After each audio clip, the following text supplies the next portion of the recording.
Finally जिसका इंतजार हम लोग को लंबे समय से था कि आखिरकार बांग्लादेश की इन हरकतों को हम कब तक इग्नोर करते रहेंगे, लेकिन अब बांग्लादेश के लिए भारत मुसीबत के बादल बनकर उनके सिर पर बरसने के लिए तैयार हो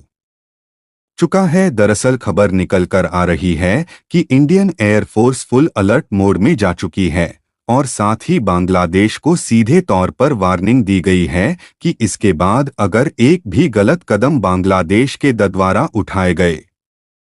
तो इंडियन एयरफोर्स बांग्लादेश को कहीं का भी नहीं छोड़ने वाली है। पूरी डेवलपमेंट क्या है और आखिरकार इंडियन एयरफोर्स के द्वारा वार्निंग क्यों दी गई है, यह सारी जानकारी इस वीडियो में समझते हैं। लेकिन आगे बढ़ने से पहले इस वीडियो को एक लाइक करके चैनल को सब्सक्राइब जरूर कर लीजिए, क्योंकि यह आपके लिए तो एक सेकंड का काम है लेकिन इससे हमारी काफी बड़ी मदद होती है। दरअसल हाल ही में बांग्लादेश की छेड़खानी एक बार फिर से बढ़ चुकी है और यह खबर हमें पिछले दिन ही देखने को मिली कि बांग्लादेश अपनी हरकतों से बाज नहीं आ रहा है। जहां इन्होंने मेघालय और बांग्लादेश के बीच जो जीरो लाइन है वहां पर तुर्की से खरीदे गए अपने ड्रोन को तैनात करना शुरू कर दिया है। हालांकि इसी तरह की खबरें कुछ दिन पहले भी आई थी, जब बांग्लादेश के ड्रोन मेघालय के बगल इंडियन बॉर्डर के करीब उड़ते हुए देखे गए थे। लेकिन अब बताया जा रहा है कि बांग्लादेश के जो यह ड्रोन मेघालय बॉर्डर के करीब तैनात किए जा रहे हैं उनकी दूरी मात्र बॉर्डर से 200 मीटर ही है। यानी कि देखा जाए तो यह बात साफ है कि कभी भी बांग्लादेशी ड्रोन जीरो लाइन को क्रॉस करके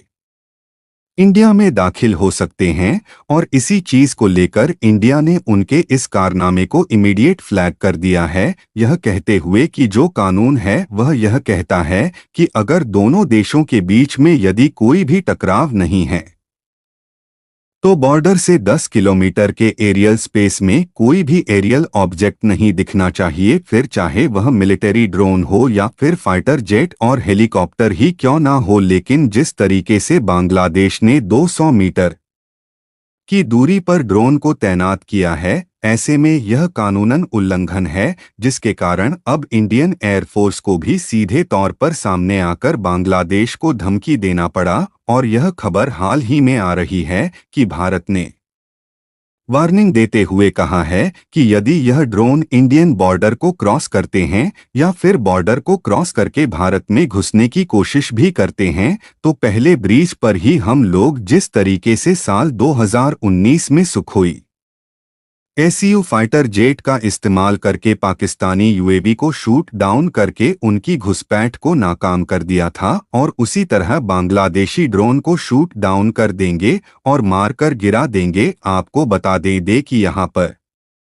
बांग्लादेश तुर्की के ड्रोन का इस्तेमाल कर रहा है, इसलिए भारत के साथ तनाव और भी ज्यादा बढ़ रहा है, क्योंकि देखा जाए तो भारत और तुर्की के बीच में पहले भी कूटनीतिक और राजनीतिक तनाव चल रहा था। लेकिन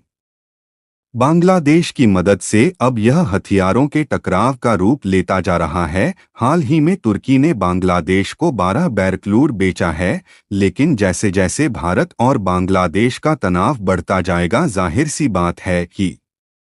तुर्की बांग्लादेश का साथ देगा और हथियारों की भी सप्लाई करेगा। इन 12 ड्रोन में अभी तक जो भी खबरें निकल कर आई हैं उसके मुताबिक केवल 6 ड्रोन ही बांग्लादेश ने डिप्लॉय किया है, बाकी के 6 ड्रोन अभी बांग्लादेश ने भारत के करीब डिप्लॉय नहीं किया है। वैसे तो इन ड्रोन का उद्देश्य शुरू में केवल निगरानी करने के लिए था, लेकिन यह ड्रोन जिस तरीके से जीरो लाइन के करीब बढ़ते जा रहे हैं, ऐसे में इनका उपयोग भारत विरोधी किसी भी गतिविधियों के लिए किया जा सकता है। और केवल बांग्लादेश की तो बात छोड़िए, अगर इन ड्रोन का इस्तेमाल करके भारत की निगरानी करने की कोशिश भी की जाती है तो वह जानकारी चीन तक पहुंच सकती है। यहां तक कि हाल ही में तुर्की ने इंद्रस में हथियारों को लगाने की भी वकालत कर दिया है। इससे न सिर्फ भारत की सुरक्षा को खतरा है, बल्कि यह जियोपॉलिटिक्स को जटिल करता जा रहा है। और यही सब कारण है कि भारतीय वायुसेना के द्वारा शुरुआत में उदाहरण देकर समझाने की कोशिश की जा रही है, अन्यथा आप तो जानते ही हैं कि भारतीय वायुसेना दुनिया की सबसे ताकतवर सेना में से एक है और भारतीय वायुसेना के पास वह ताकत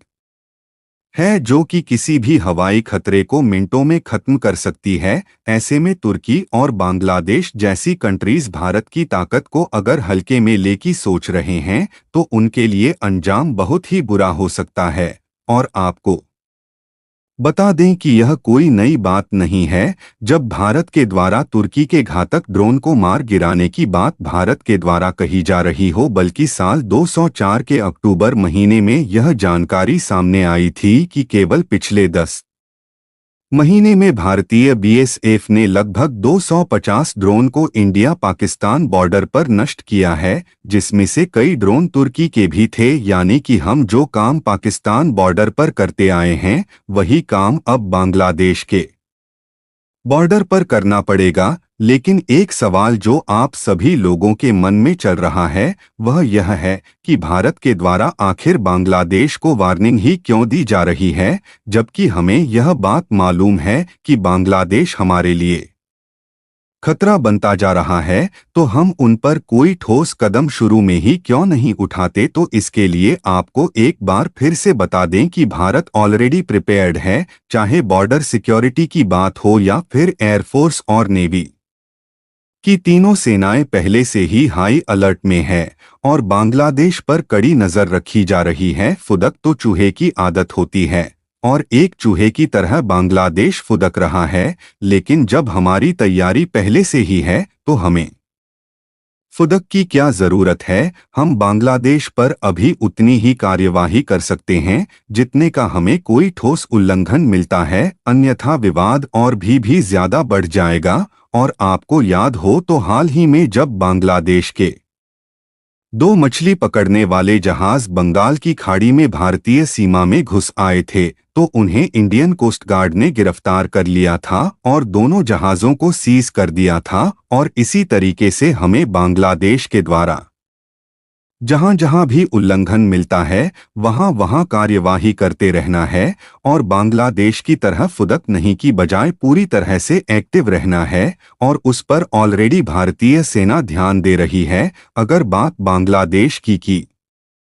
जाए तो वह भले ही फुदक रहे हैं, लेकिन उनकी मुसीबतें ऑलरेडी काफी ज्यादा बढ़ी हुई हैं, क्योंकि एक ओर तो इधर इंडियन एयरफोर्स की तरफ से बांग्लादेश को वार्निंग मिलना शुरू हो गई है, वहीं दूसरी तरफ म्यांमार की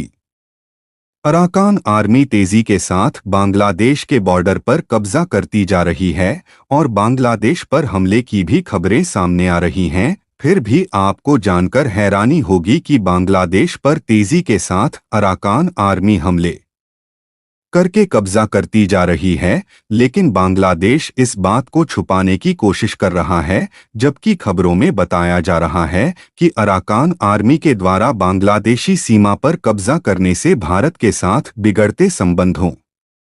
के बीच मोहम्मद यूनुस की चिंता बढ़ी हुई है और बांग्लादेशी बॉर्डर गार्ड जब अराकान आर्मी का सामना नहीं कर पा रहे हैं तो वह भला भारत का सामना क्या ही कर पाए, क्योंकि अगर भारत की ओवरऑल इकोनॉमी और मिलिट्री को लेकर भी ताकत देखी जाए तो कुछ ही महीने पहले यह जानकारी सामने आई थी कि भारत ने जापान को पीछे छोड़ दिया है और भारत एशिया का तीसरा सबसे बड़ा पावरफुल देश बन चुका है। और अकेले मिलिट्री की ताकत देखी जाए तो भारत दुनिया की चौथी सबसे बड़ी और ताकतवर मिलिट्री पावर मानी जाती है, क्योंकि ना ही हमारे पास हथियारों की कमी है ना ही हमारे पास सेनाओं की कमी है। यहाँ तक कि एक्सपर्ट ने भी बांग्लादेश के मोहम्मद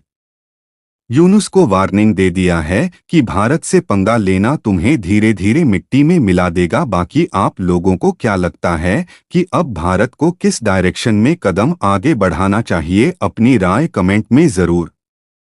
बताएं और इस वीडियो को एक लाइक करके अपनी साथियों तक शेयर जरूर करें ताकि उन्हें भी जानकारी मिल सके। इसी तरह और भी नॉलेजेबल वीडियो देखने के लिए चैनल को सब्सक्राइब करके बेल आइकन को ऑल पर जरूर सेलेक्ट करें। जय श्री राम।